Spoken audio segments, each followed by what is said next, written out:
বন্ধুরা আজকের রেসিপি হচ্ছে ইলিশ মাছের ঝোল। তো প্রথমেতে ইলিশ মাছগুলো কেটে নিলাম, তারপরে তেল বসে নিলাম হালকা সামান্য কড়াইয়ে যতটা পরিমাণ দরকার। এরপরে আমরা দিয়ে দেবো মাছটাকে ভালো করে হলুদে মাখিয়ে লবণ তেলে ছেড়ে দিলাম। মাছটা ক্রমশ ভাজা হওয়ার দিকেই কাছাকাছি চলে এসেছে।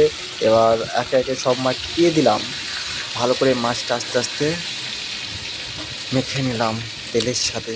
দেখুন কিছুক্ষণ 1-2 মিনিট ওয়েট করার পরে সামান্য পরিমাণ পোস্ত মশলা এবং হলুদ, আরও 2-1টা লঙ্কা টঙ্কা একটু কিছু দিলে খুব ভালো টেস্ট লাগে, তাই জন্য একটু দিয়ে দিলাম। হালকা সামান্য পরিমাণ লবণ এবং হালকা সামান্য পরিমাণ কাঁচা তেল, যেটা লঙ্কার সাথে মিক্স করা ছিল। এবার সেটিকে ভালো করে নাড়িয়ে নিলাম। 2 মিনিট অপেক্ষা করতে হবে। দেখুন নাড়ানোটা একে একে কত সুন্দর, গ্রেভিটা কি দারুণ হয়েছে বলুন বন্ধুরা।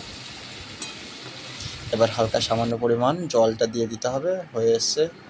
জলটা দেওয়া হয়ে গেল, আরও একটু জলটা দিয়ে দিলাম, ঝোল করে নিলাম একটু, যাতে ভাতের সাথে খুব সুন্দরভাবে ইলিশ মাছটা খাওয়া যায়।